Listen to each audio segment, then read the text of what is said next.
Hey guys, we're back with another episode of Before I Call My Therapist. We're here with Gabriel Richardson. I'll let him introduce himself. What's up, Gabriel? How you doing, man?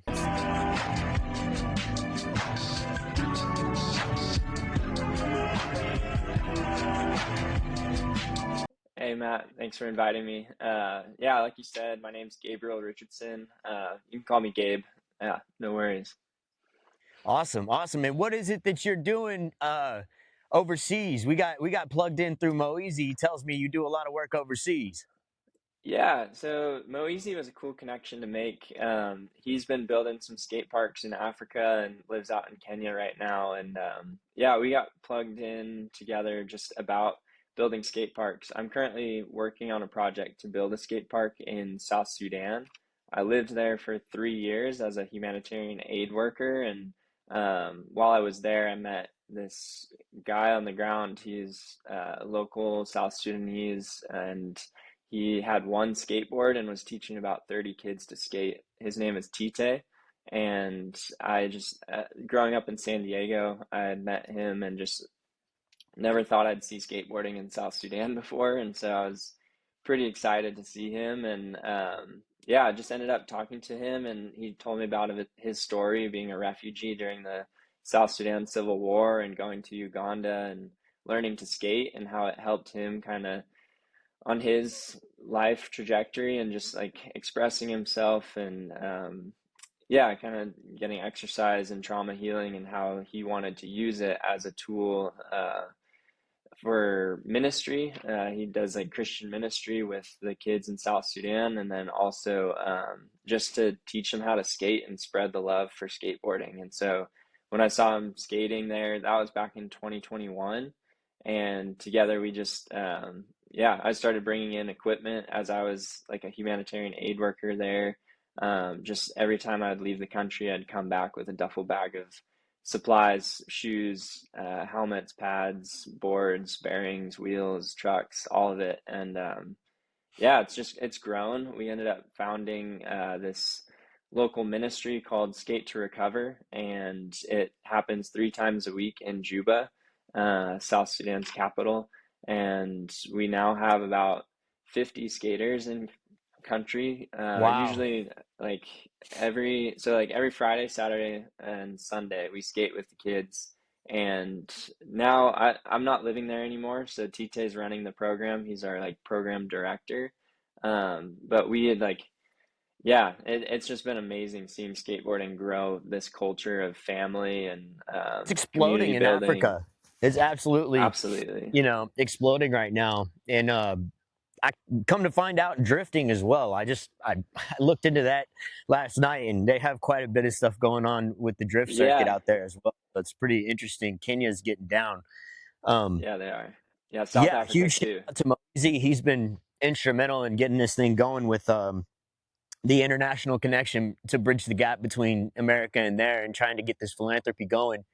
We're really Yeah. trying to get these skateboard shops in the area Mm. and just in the United States in general to chime in and do the same thing and send supplies and really get down with these guys. Because, I'll speak on something and I won't use any names, or anything like that, but there's companies, and there are companies you see going out there a lot, that go Mm. out there, and it has been brought to my attention that they'll like chunk them $100 and put their banners up everywhere and kind of use these guys, and make themselves look like they're doing philanthropy or look like they're donating supplies or doing something, but really Mm. in honesty, they're leaving them high and dry.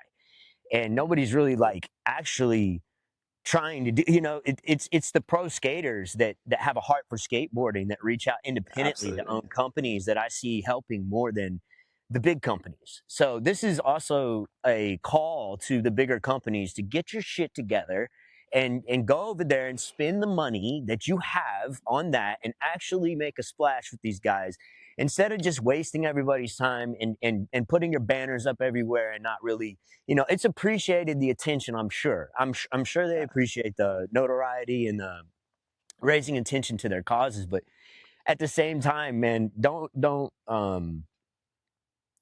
pander to people. Yeah, I mean, it's you a know? win-win for these guys. Like, honestly, I mean, this sport of skateboarding is growing so much. I mean, even just like since it was in the Olympics, like it's an international sport now. And Hmm. what I've seen in East Africa is it's kind of like that golden era of skateboarding, like back in the 70s when it was really growing in California and just like starting out. Like, you're seeing these kids in East Africa, they're learning these tricks and trying new things, and they don't even know the name of what they're They don't trying even or know what what they're they're doing. doing. I mean, I'm seeing them Um, skating on wood, dude.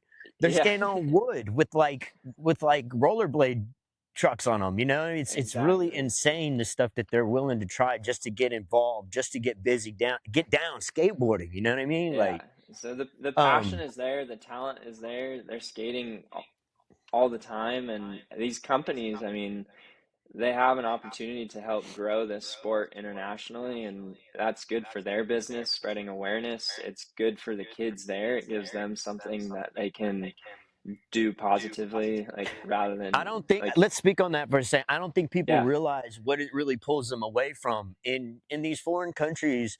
As someone that travels over there, I'm sure you can tell us. You know, the street gangs and the things that they have to go through are a lot more gruesome. They're a lot more gruesome than the stuff they have. Literally militias, you know, where they'll go yeah. take out villages and all kind of really gruesome, terrible things that these kids would be involved in if they didn't have this sport. You come in and make this huge splash in their country in some cases. So it's Yeah, like it's not always that, but it's really cool to see that it's become that for some people. You know what I mean? absolutely. I mean, yeah, South Sudan. So I'm a little bit of my background real quick. Just I studied at Point Loma Nazarene University, got a degree in international development, and then right out of college went to Africa as a humanitarian aid worker. So I've been working in humanitarian aid for 6 years. I've been to about 30 different countries, and I just graduated from University of San Diego with a master's in humanitarian action. And Amazing. this program in South I don't Sudan mean to that we're shake my head. doing No, I'm is blown away, bro. That's amazing. That is Thank amazing. you, That's thank you. amazing. Yeah. Yeah, I just graduated in May, so that's pretty new, the master's. But How old are you? yeah, I'm 29. Oh, amazing. That's So amazing. And you've got years in this already. So that's a clear example to people, you know, that are younger that they can get involved. You can be young and get involved in this. 100%. Yeah, I and there's multiple ways of getting involved. It doesn't look like you have to go over to Africa and see these programs firsthand. And for me, I that was a calling in my life. I really wanted to go and be on the ground with these people and see these countries and help in some way. And yeah, other What countries capacities. what countries have you or what are some of the, you said 30 or something now, so that's a lot to list, but Yeah. what are some of the primary countries that you visited that you've really enjoyed going to that you've actually felt like you've had an impact and seen some work done? Yeah, the first one that comes to mind is South Sudan, just because that's where I spent most of my time. The last 6 years I've been doing this, I was in South Sudan for a little more than 3 years, living there full time, and then going back. Now I do like part-time work and short-term contracts where I'll go back for a couple months, and stay there and do some work, and then come back to the States. But yeah, South Sudan's a big one. I lived in Liberia for a year, which is like West Africa. They're doing some really cool stuff in Robertsport with surfing, growing kind of this small like fishing town and developing like teaching kids how to teach surf lessons, and they're making t-shirts and just like growing kind of like surf tourism in Liberia. Some really good waves out there. And yeah, other than that, like maybe Brazil, I do a lot of like disaster response. So last year we responded with some local church partners on the ground in response to the Porto Alegre flooding in southern Brazil. And I've, I mean, yeah, this year I was in Syria, I was in Israel. Um, I was in Jamaica just last month responding to Hurricane Melissa.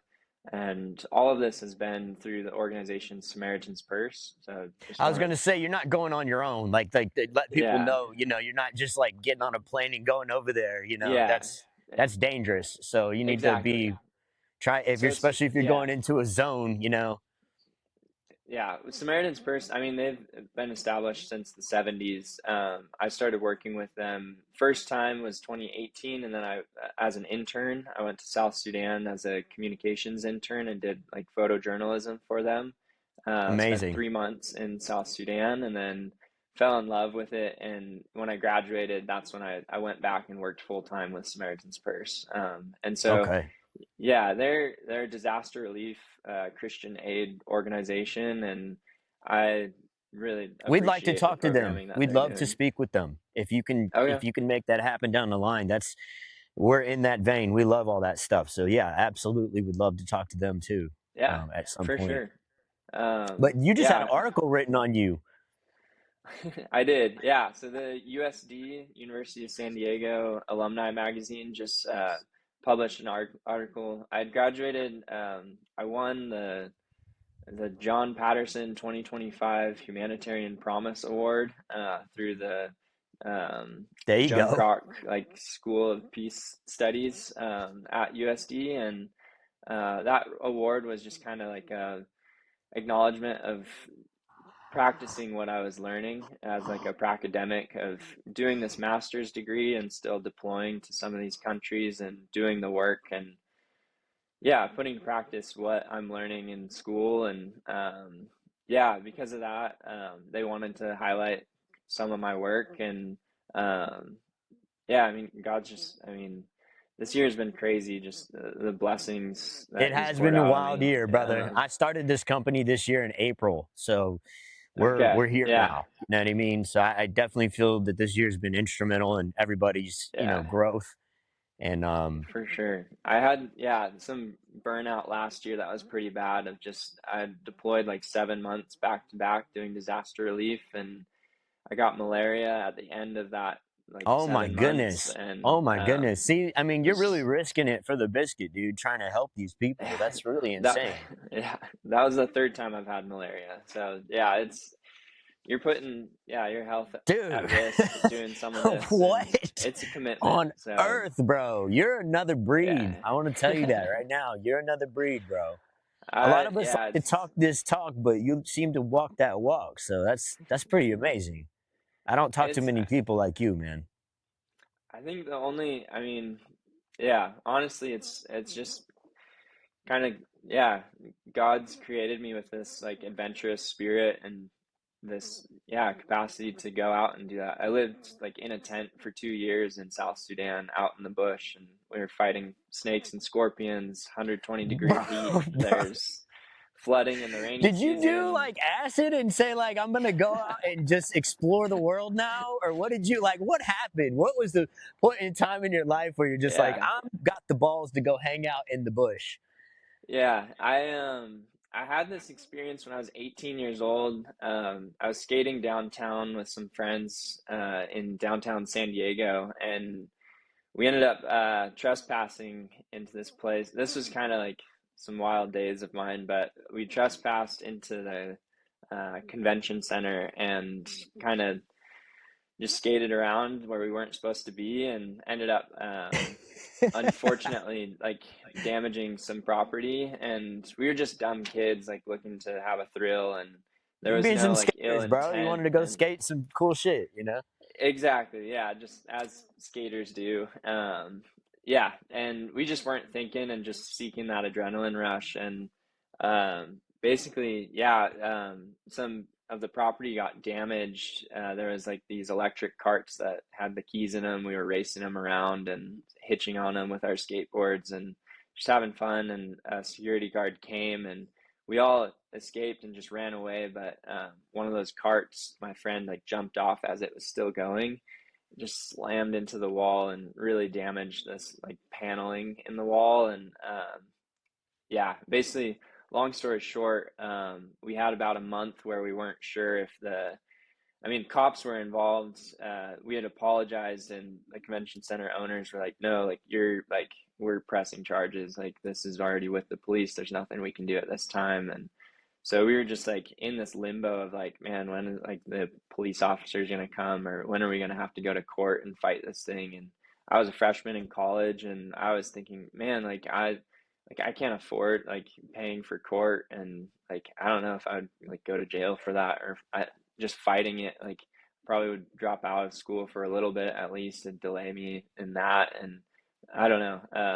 It just was like this month of like, man, I really like could have thrown away like everything in this one night of just being stupid. And at the end of that month, we got word from the convention center owners. They were like, we had like handwritten notes to them of just telling them we're sorry, like please, like if there's anything we can do, let Like, us hey, know, we're like just we'll some kids, man. work it Like, what off, the like hell? Yeah.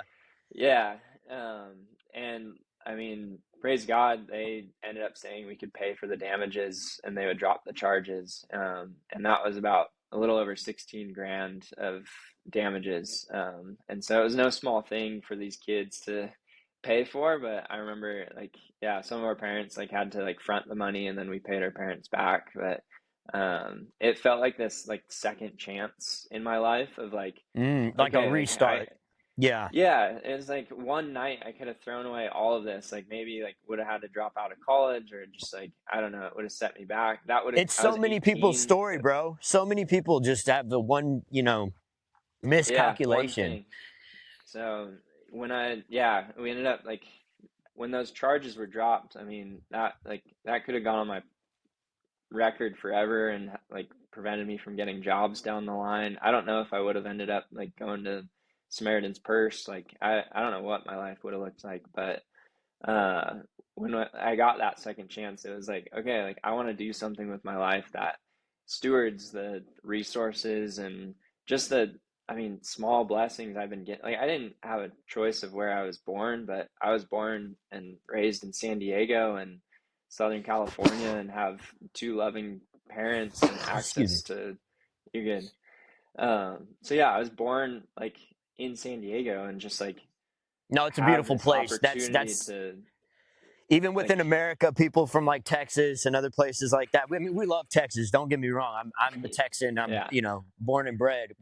I would never leave this place to move to California, but we mm, love California and a very nostalgic thing about San Diego and those areas that are just like optically amazing. You know what I mean? They mm, look so crazy on film, and we grow up seeing movies come out of there and all that kind of stuff. So there's this whole nostalgia behind California. I don't even think that people from there realize that mm, they're wrapped up in the magic of it all. And it's cool to hear you say yeah, that because I think a lot of people take it for granted. They live out there and they're in just like this absolutely. beautiful place. I mean, they pay for it. It's not That's true. cheap, but Yeah, you don't pay for a view out there. But yeah. It's yeah, yeah. I mean, even yeah. Like when you leave it, you learn what you're leaving behind, and so you yeah, can like be moving to snowboarding Africa and and then seeing go and surf in the same day. And I don't think people yep, realize that. You can literally do like yeah. We multiple got climate everything here. sports, There's dunes. You can go to the desert, ride dirt bikes. You can go surf. You can go to the mountains and snowboard. You can fish. You can. I mean, possibilities are endless. So you think California's got it doing all all. that stuff growing up kind of prepped you for going to do this type of work? For sure. My family is big outdoor family. My dad like raced motorcycles when I was growing up, so we'd go Hmm. down to Baja and see him, like support him through his like enduro races. He like My soloed the dad tried Baja it and got his head 1000 run and over Jesus Christ. and was like, no, oh, I'm not doing this. He was like, yeah, he got his head run. He was wearing a helmet, of okay. course, but fell off, got Yeah. his head run over. He was in like some arena thing. He like made it to that level, tried it one time and was like, these guys are Wow. crazy, Wow. so. Yeah. Yeah, that's wild. Yeah, for me I fell in love with surfing, so I've yeah, kind of chased good waves and yeah, I've been blessed to be able to yeah travel and surf and So my dad would come out there to surf as a child too. That was another thing. They'd nice. hitchhike to California to go surf. Wow, And that was like that's to catch the commitment. big waves, to go out That is there a because we don't have long that in commute. Galveston. Mm. We don't have Yeah, anything like that in Texas, you know, where we can really catch good waves. We have to go to Florida to get good okay. surfing.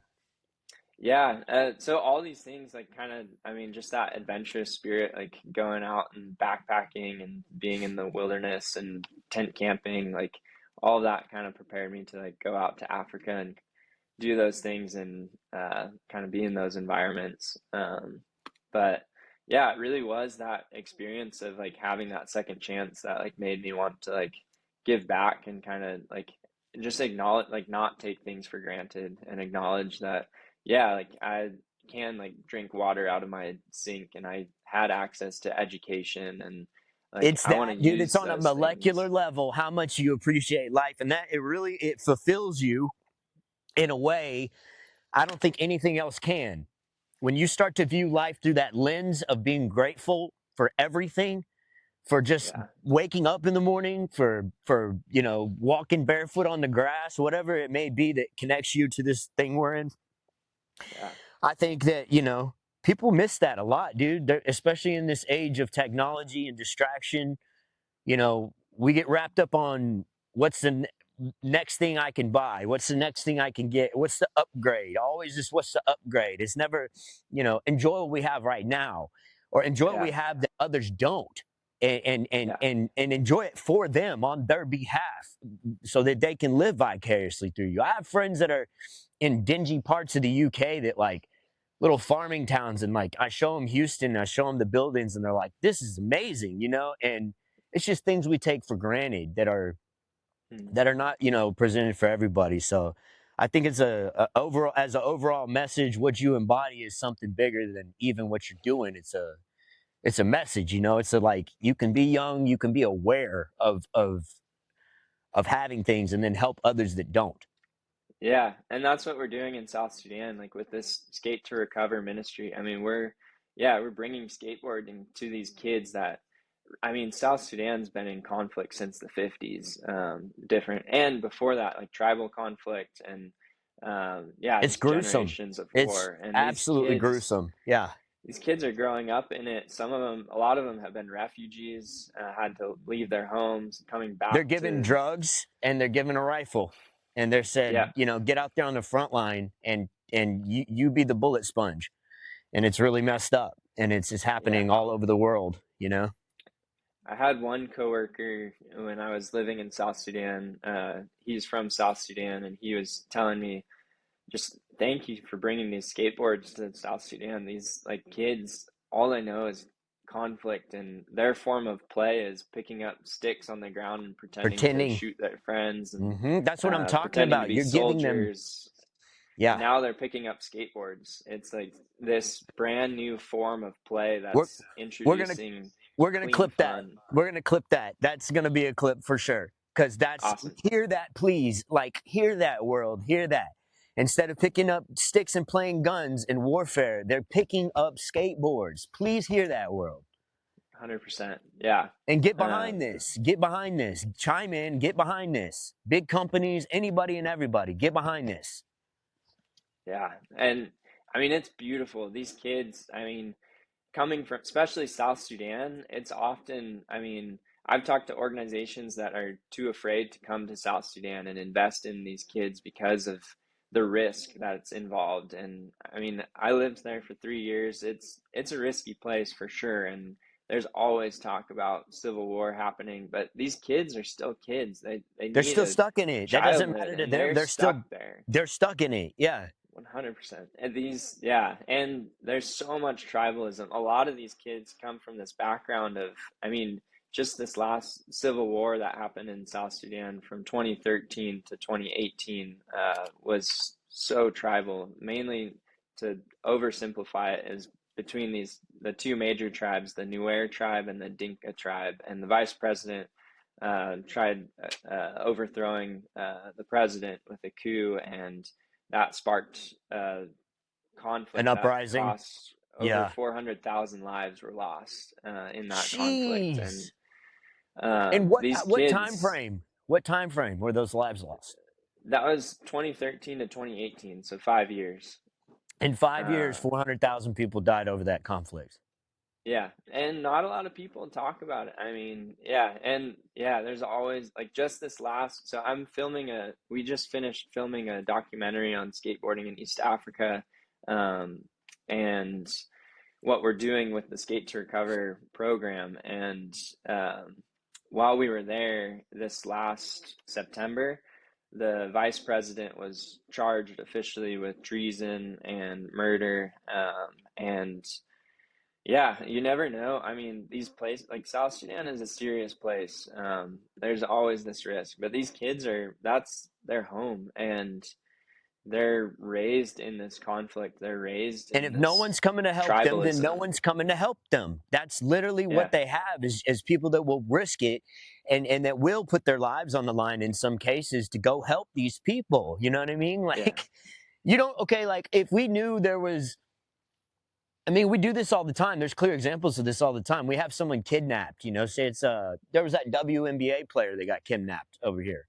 mm, We were ready to like nuke a country over that, but like won't yeah, go help all these people. And there's 400,000 people dying in 5 years, and it doesn't even make the news over here. Or if it yeah, does, it's very, very minimal or it's minimized.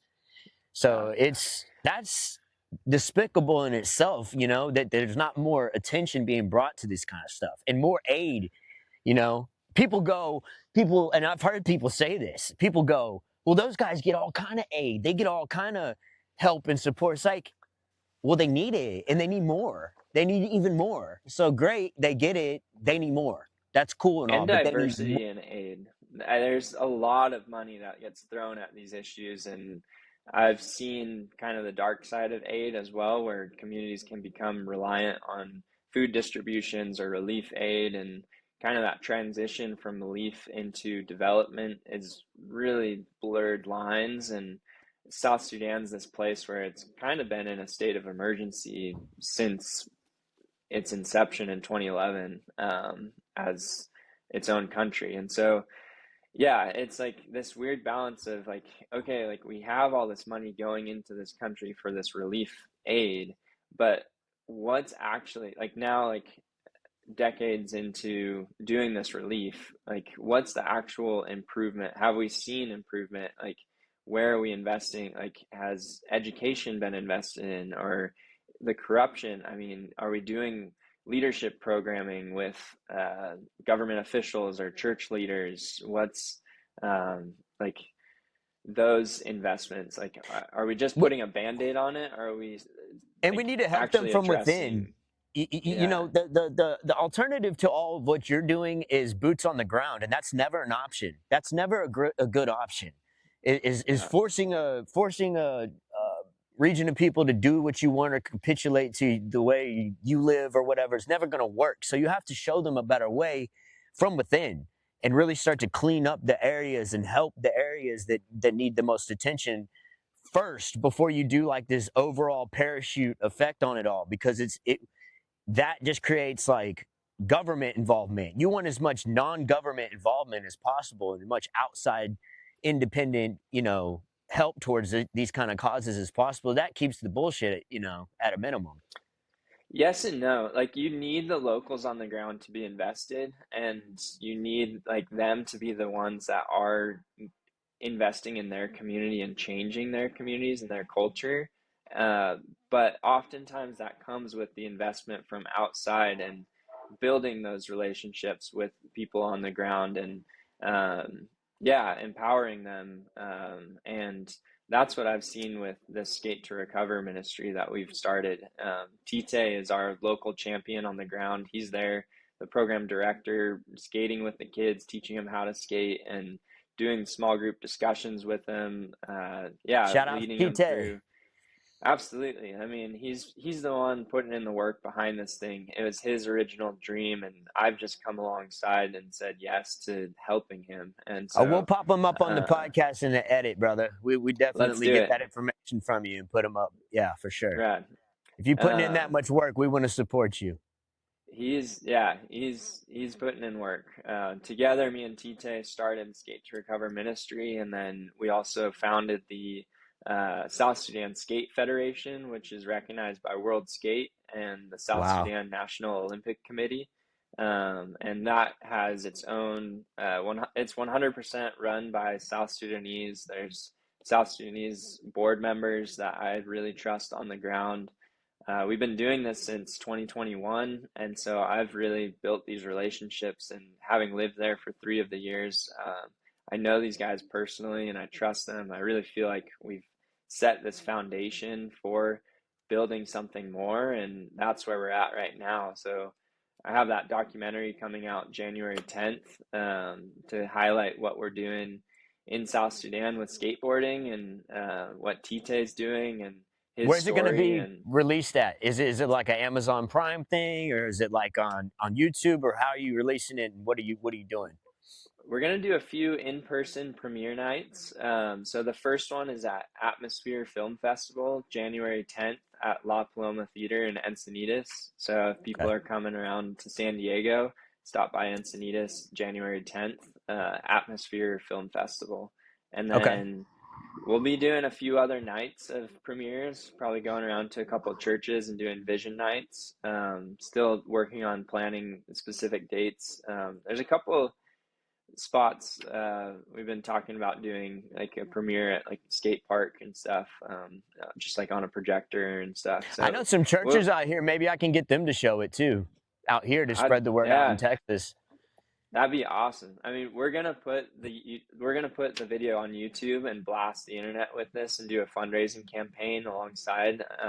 The main thing that we're fundraising for now is a safe place for these kids to skate, and that's gonna come through purchasing some land and developing and building a skate park. And in the video you'll see we stopped in Uganda first, and with the Uganda Skate Union, they are in Kampala, and Jack, the founder, he started just with a small mini ramp in Uganda back in 2005, and now 20 years later, 2025, it's grown into this beautiful community center where 50 plus kids are coming every single day, and there's breakdancing lessons, there's arts and crafts, there's a library with It's like an books, art and center. Yeah, yeah, it's this that's created amazing. like positive space for these kids that just like there's nothing else around there. Like it's providing this like environment for these kids to just be kids, and it's investing in these youth, and it's just grown exponentially. Now they're building like a music studio so that these kids can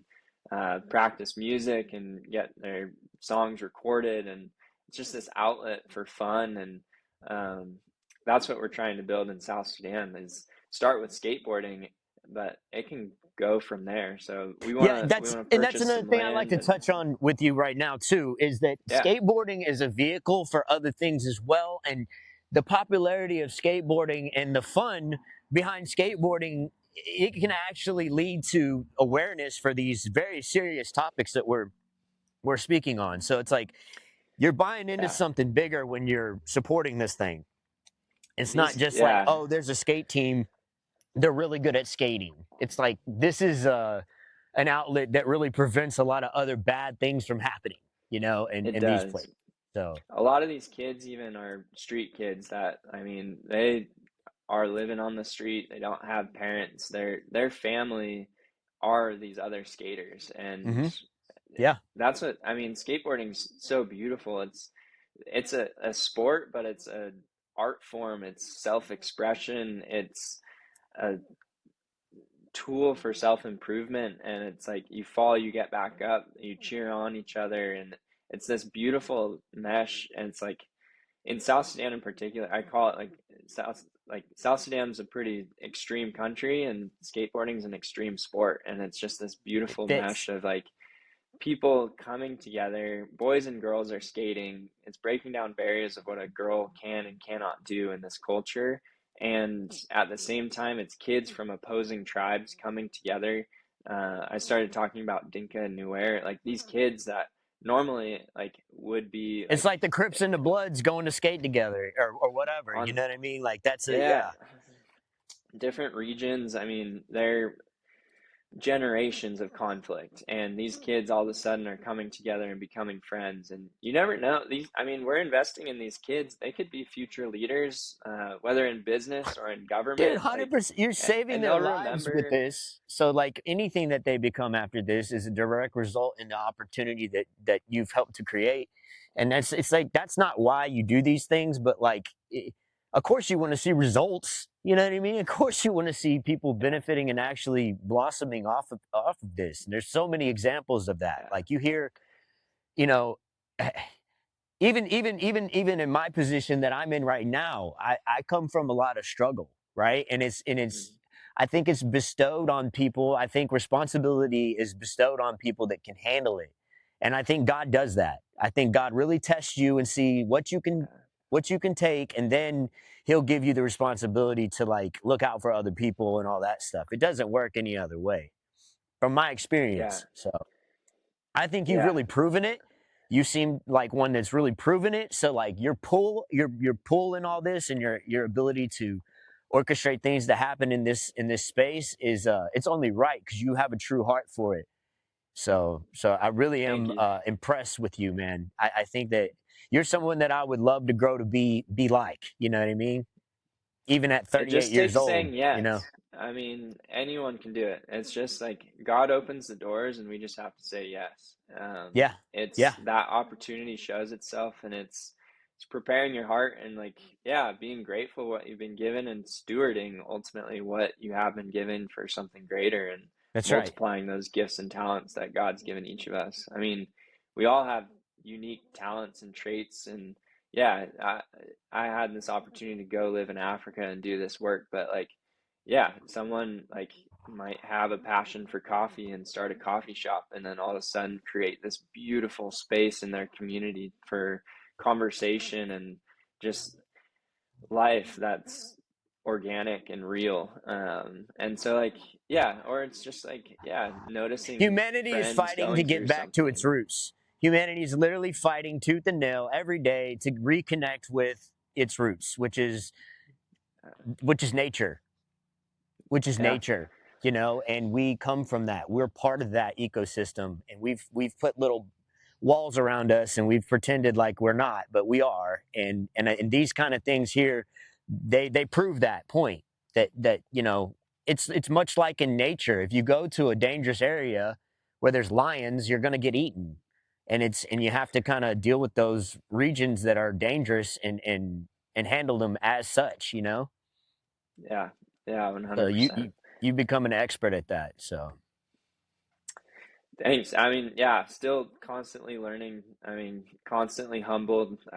Doing this stuff, like, yeah, still deal with burnout, and going to these places can be really I'm hard. sure, bro. I'm sure you go fucking deal with a earthquake or some kind of crazy. I'm sure, bro. Like that's Yeah, you need to give that yourself last, space to be like to have burnout as well. I'll tell you that right now, as an older gentleman talking to you, give yourself the space to feel like, all right, I'm taking a break.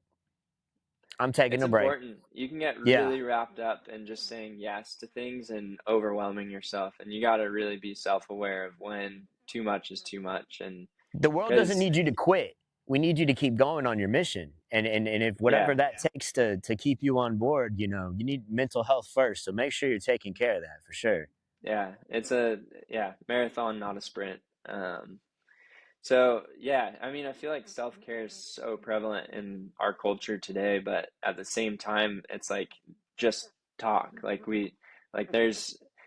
there should be action behind what we're doing, and yeah, that looks like skating with friends, or surfing, or like just going outside on a walk, or hiking, or having coffee with a friend, like touching base, like with someone, asking genuinely, how are you doing, like what's going on in your life right now, like Yep. touching base with people, being ingrained in community. You can I know make for people's me, day like, on an elevator, literally, like just in passing in 5 seconds. You know, it's not yeah, hard to be nice.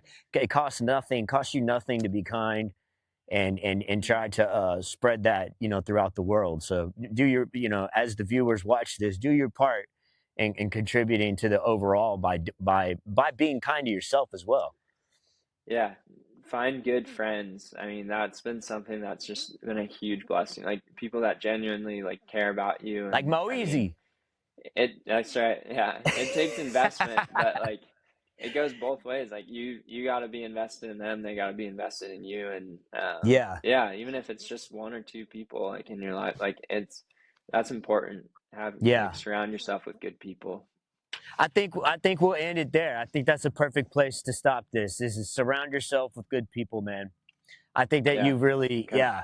I think you made a lot of good points, but that is an ultimate point because like I have a team now of people that are trying to do this with me. Moise's part of that, and it's Mm, it's that right there. It's surrounding yourself with the right people, and you'll start to uplift your life in all different types of ways. So thank you so yeah. much for being on the show, brother. We'll have you back on. You have so much to speak about. There's so many little Uh, avenues we could go down. But just to keep this short form, we'll definitely have you back on here in the future when we do some work together. Because I want to get all in there right. and get my hands dirty, man. I need to know Let's how do to it. get. Yeah. So Yeah. Yeah. So quick plug that documentary is coming out. It's called Skate to Recover. It'll come out January 10th, and then after that, we'll launch it on YouTube. It's all filmed through my organization called Let Known. Let Known is a storytelling nonprofit, and currently we're in the beginning stages of switching it over from LLC to a nonprofit, but everything's going to be going through Let Known in the future. Currently, if people are interested in donating, they can check out Open Road Global. They are an organization based in San Diego, California, that I've fiscally partnered with. And so if you go to their website, under their projects page, you can find South Sudan, read a little bit about what we're doing, and there's a donation button at the bottom. And perfect. all the money is 100% going to go to South Sudan. We're going to purchase some land and build a skate park. None of that money is being pocketed on our end for salary or anything. It's all going straight to this land purchase and building a skate park for these kids. So yeah, Amazing. Open That's Road amazing. Global, Yeah. and it's all tax deductible, so no worries about that. Okay, cool. Well, good thing, man. I appreciate you very much. We'll link all that stuff when we drop the episode down below. So we really appreciate you coming Perfect. on. And man, we'll have you on again. So thank you very much, man. Thank you, Matt. Yeah, I appreciate you and what you're doing. That's Gabriel Richardson, everybody. Before I call my therapist, that's a wrap, y'all. This episode of Before I Call My Therapist was brought to you in part by Jabaroma, Stinky Pits, Jab It with Aroma, Faded Decade, The Underground Standard, We're Number One, and viewers like you. Thank you.